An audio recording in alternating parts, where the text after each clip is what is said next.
बिस्मिल्लाहिर्रहमानिर्रहीम। अस्सलाम वालेकुम। 8th क्लास, कैसे हैं सब? मैं उम्मीद करती हूँ कि सब ठीक होंगे। बेटे अपनी उर्दू की बुक खोलें। आज हमने पढ़ना है सबक नंबर 3, जिसका उन्वान है काहली। काहली के मुसन्नफ़ का नाम है सर सैयद अहमद खान। ठीक है। काहली से आपके जहन में क्या मीनिंग आता है? इसका क्या मतलब आता है? कि सुस्ती आता है ना, यही मतलब आता है।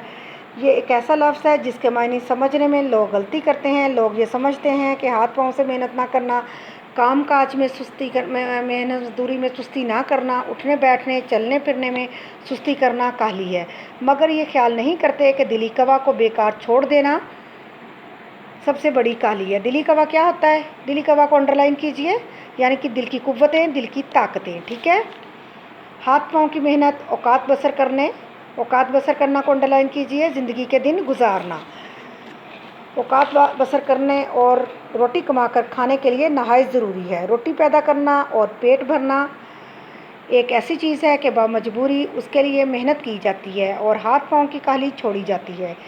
और इसलिए हम देखते हैं कि मेहनत मजदूरी करने वाले लोग और वो जो कि अपनी रोज़ाना मेहनत से अपनी बसर औकात का सामान मुहैया करते हैं, बसर औकात का अपनी ज़िंदगी गुजारने के लिए अपना जो सामान करते हैं, जो मेहनत करते हैं, जो सामान इकट्ठा करते हैं अपने खाने पीने का, वो बहुत कम काहिल होते हैं। ठीक है। मेहनत करना और सख्त कामों में हर रोज़ लगे रहना गोया उनकी तबीयत सानी हो जाती है, यानी तबीयत सानी उनकी पुख्ता आदत हो जाती है। सानी का मतलब क्या है? दूसरी, और तबीयत आदत दूसरी आदत हो जाती है, यानी कि पुख्ता आदत हो जाती है। मगर जिन लोगों को इन बातों की हाजत नहीं होती, यानी ज़रूरत नहीं होती, परवाह नहीं होती, वो अपने दिली कवा को बेकार छोड़कर बड़े काहिल और बिल्कुल हैवान सिफ्त हो जाते हैं कि इंसान की खसलत से निकल कर हैवान बन जाते हैं। ठीक है।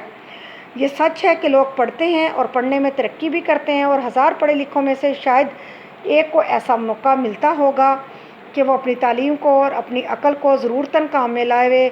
लेकिन अगर इंसान उन आर्जी ज़रूरतों का मुंतज़िर रहे और अपने दिली कवा को बेकार डाल दे तो वो नहायत सख्त काहिल और वहशी हो जाता है। इंसान भी मिसल और हैवानों के एक हिवान है कि इंसान भी हैवानों की तरह ही एक हैवान होता है। ठीक है। और जबकि उसके दिली कवा की तहरीक सुस्त हो जाती है और वह काम में नहीं लाई जाती, यानी उसके दिल की ताकतें काम में नहीं लाई जाती, सुस्त हो जाती हैं, तो वो अपनी हैवानी खसलत में पड़ जाता है कि इंसान के दायरे से निकलकर हैवान बन जाता है और जिस्मानी बातों में मशगूल हो जाता है और इंसानी सिफ्त को खोकर पूरा हैवान बन जाता है। बस हर एक इंसान पर लाजम है कि वह अपने दरूनी कवा को ज़िंदा रखने की कोशिश में रहे और उनको बेकार ना छोड़े। ठीक है। एक ऐसे शख्स की हालत को ख्याल करो जिसकी आमदनी उसके खराजात को मुनासिब हो और उसके हासिल करने में उसको चंदा मेहनतों मशक्क़त करनी ना पड़े। चंदा क्या, थोड़ी सी भी मेहनत ना करनी पड़े। ठीक है। जैसा कि हमारे हिंदुस्तान में मुल्कियों और लाख राजदारों का हाल था। लाख राजदार क्या है? महसूल ना देने वाले, और वो अपने दिली कवा को भी बेकार डाल दे तो उसका हाल क्या होगा? यही होगा कि उसके आम शौक़ वहशियाना बातों की तरफ माइल होते जाएंगे। मज़ेदार खाना उसको पसंद होगा। कमारबाजी को अंडरलाइन कीजिए, यानी जुआ खेलना और तमाशबीनी का आदी होगा। और यही सब बातें उसके वहशी भाइयों में भी होती हैं, यानी पढ़े लिखे में और वहशियों में, जाहलों में कोई फ़र्क नहीं होगा। वो सारी आदतें उसमें पाई जाएंगी। अलबत्ता इतना फ़र्क ज़रूर होता है कि वो पहवाड़ और बदसलीका वहशी होते हैं। पहवाड़ बदसलीका यानी जाहल, अनपढ़, गंवार होते हैं और ये एक वज़ादार देखने में उसकी हालत जो होती है कि एक खुशपोश अच्छा खासा देखने में उसकी शख्सियत वज़ादार होती है, वो एक वज़ादार वहशी होगा।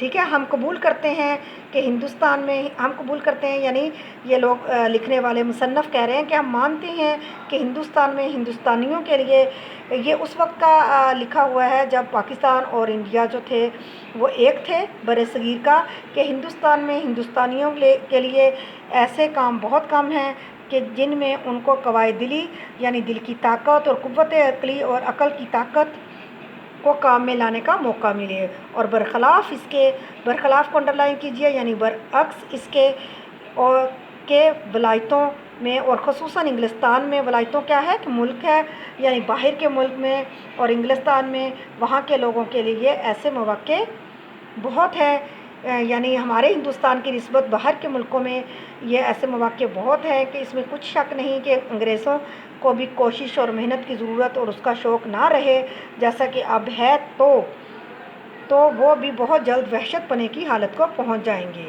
کہ وہاں پہ بہت سارے ایسے مواقع ہیں جن میں وہ اپنی دلی قوا کو، اپنی قوت عقلی کو لگا لیتے ہیں۔ اگر ان کو ہماری طرح نہ ملے مواقع تو کیا ہے کہ وہ بھی وحشی بن جائیں گے، ٹھیک ہے۔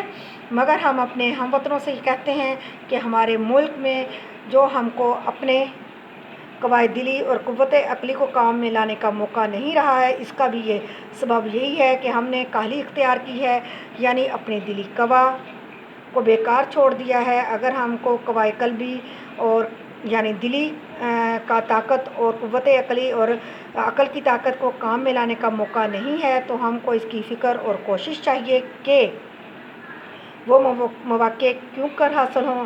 اگر اس کے حاصل کرنے میں ہمارا کچھ قصور ہے تو اس کی فکر اور کوشش چاہیے کہ وہ قصور کیوں کر رفع ہو، رفع کیا ہو کہ کیسے ختم ہو، کیسے دور کیا جائے۔ غرض کہ کسی شخص کے دل کو بیکار پڑا رہنا نہ چاہیے، کسی نہ کسی بات کی فکر و کوشش میں مصروف رہنا لازم ہے تاکہ ہم کو اپنی تمام ضروریات کے انجام کرنے کی فکر اور مستعدی رہے، مستعدی کیا چاق و چوبند رہے، اس میں لگا رہے، اور جب تک ہماری قوم سے کاہلی یعنی دل کو بیکار پڑا رہنا نہ چھوٹے گا اس وقت تک ہم کو اپنی قوم کی بہتری کی کچھ توقع نہیں۔ کیا ایسے ہی ہے؟ ایسے ہے نا۔ اب دیکھیں جیسے لاک ڈاؤن ہے، ہم اس میں پھنسے ہوئے ہیں اور کوئی کام نہیں کر رہے آپ لوگ، بالکل آپ کے پاس بکس تو ہیں نا، آپ کو پڑھنا چاہیے، اپنے آپ کو مصروف کرنا چاہیے، نہ کہ کاہلوں کی طرح آپ اپنی زندگی گزاریں، اور کاہلی جو اختیار کرے گا تو کیا ہوگا، وہ وحشی بن جائے گا نا۔ تو پھر اب آپ نے اس سبق سے یہی آپ نے عکس کرنا ہے کہ وحشی پنے کی حالت کو نہیں پہنچنا ہے اور اپنا زیادہ ٹائم پڑھنے کی طرف لگانا ہے، ٹھیک ہے۔ جو لفظ میں نے انڈر لائن کیے ہیں ان لفظوں ان کے میننگ دیکھنے ہیں، ان کو یاد کرنا ہے، اور آپ نے تقریباً 3 دفعہ اس کی دہرائی کرنی ہے، اور آپ کو انشاءاللہ اس کا خلاصہ بنانے میں کوئی مشکل پیش نہیں آئے گی۔ اوکے، اللہ حافظ۔